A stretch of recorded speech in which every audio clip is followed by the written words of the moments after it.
Hey guys, it's Jason Santiago with Modern Stone Technologies, and this is going to be the first of what I hope to do a weekly discussion on natural stone restoration and just the industry in general. These are completely unscripted, completely off the cuff. I've got no sort of notes or anything, so I'm just going to kind of rattle off on different subjects. As we go on, of course, I'll maybe talk about some products and some different innovations that the people over at Modern Stone Technologies have come up with, and then also answer your guys' question. I hope to kind of involve myself more with the contractors and with some of the people who are out there using our products already, and maybe some of those who have not. Also, we have some things that my company, as well as Modern Stone Technologies and the Stone and Tile Institute, we are coming together to put together kind of an online training institute for tile and grout and natural stone and just kind of restoration. It's still kind of in the works, so I don't really have any sort of details on it, but definitely stay tuned for that, because these videos, as well as a bunch of other videos that I have archived that I've made in the past, are all going to be on there, and we're going to make that available for free for you guys, just to kind of, as a tool for you, because I know as the technical supervisor for Modern Stone, I know that a lot of you guys I've been talking to for years and just have various questions about certain things, and of course every floor is going to react differently. You can deal with 10 different travertine floors and have them act 10 different ways. So I want to make sure that we are there to continually help you.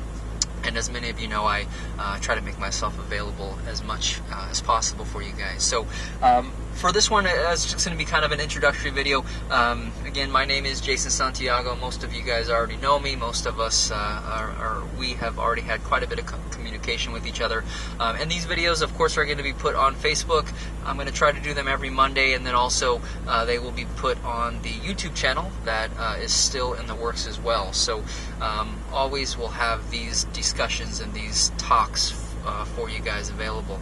I think today, I think we'll talk about sealers and the types of sealers and when things really need to be sealed and when they don't need to be sealed. That's a major question that I get from you guys, not only from the contractors, but also just kind of random people around the country. Just call me and say, hey, I've got this type of surface.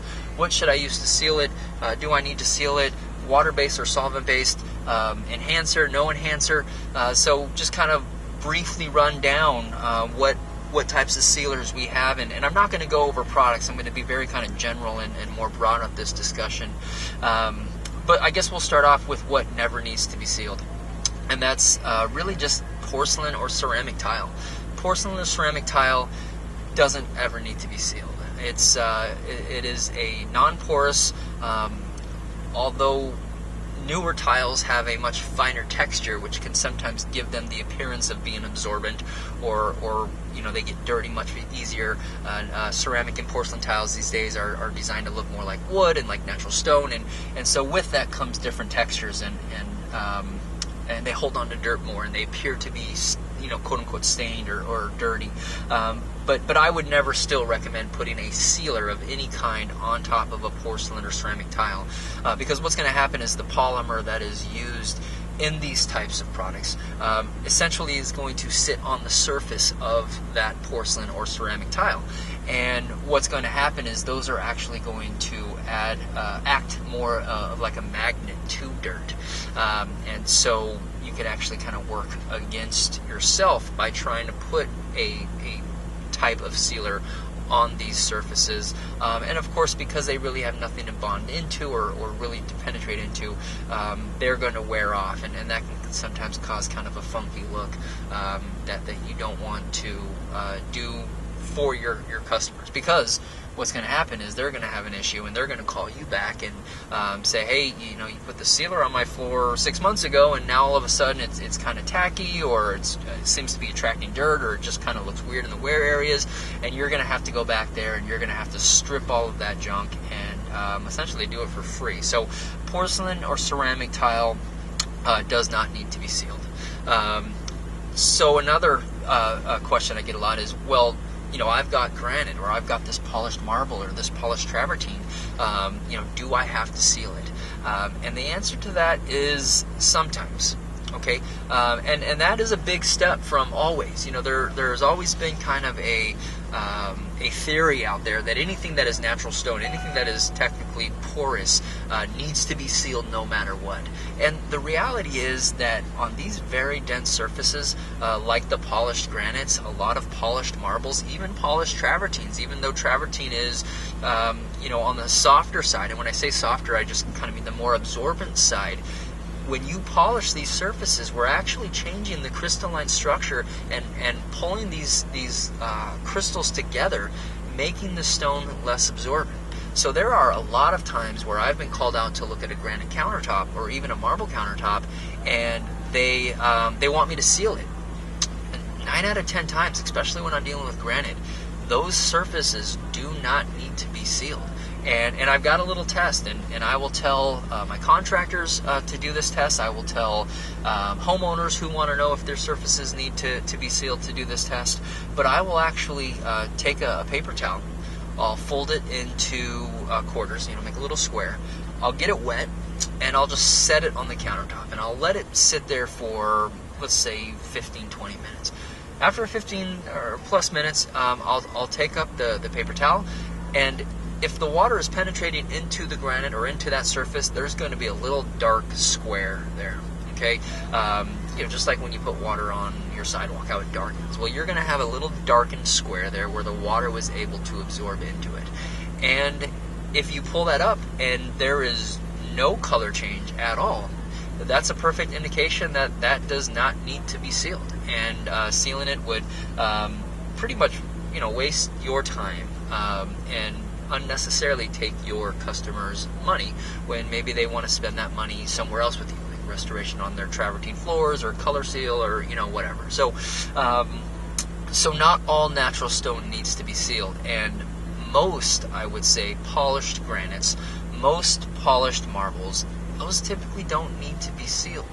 Now, when you get into some of the honed surfaces or the tumbled surfaces or more the matte look, those are situations where most of the time they do need to be sealed. Even like a flamed granite, where granite is a very dense material, but when you have these more of these rustic look granite, whether it be a floor or a backsplash or what have you, a lot of those surfaces actually will take a sealer. So very absorbent surfaces, you know, no-brainers are like grout. Obviously, you always want to have your grout sealed. Tumbled stone, tumbled travertine, tumbled limestone, tumbled marble, those surfaces always need to be sealed. They are very, very absorbent. Brick, concrete, any sort of masonry, typically those are always a really good candidate for sealing. Also, outdoor stone especially, and we'll talk more about how to take care of outdoor stone and how to restore outdoor stone more in one of our future videos. Like I said, today I'm going to try to keep it broad, and just kind of a more of an open discussion on just sealers in general. But those are the things that can be sealed. Anything that's very absorbent and that we know is going to absorb any sort of moisture, any liquid that's spilled or tracked through the area.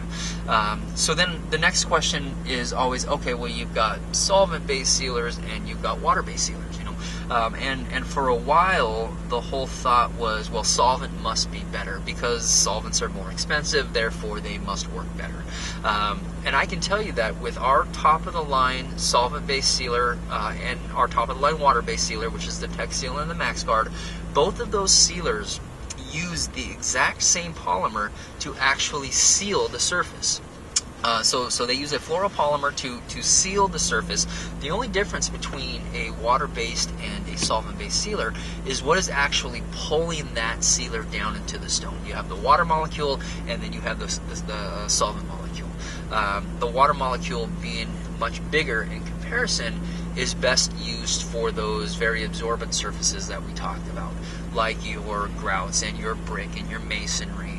Even tumbled travertine, I say go ahead and use a water-based sealer, because I know that the actual sealing component is going to perform very, very well in those scenarios, in those types of floors or surrounds.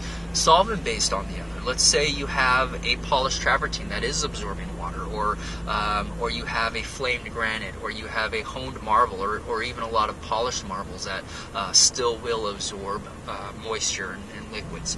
For those surfaces, any sort of very dense surface, you want to go with the solvent-based sealers, because of the molecule, the solvent molecule, is going to be able to pull that polymer into the stone much more effectively than what a water molecule would be. And that's a question I get all the time, and it's very simple. Solvent sealers go with your denser surfaces. Water-based sealers go with your more absorbent surfaces.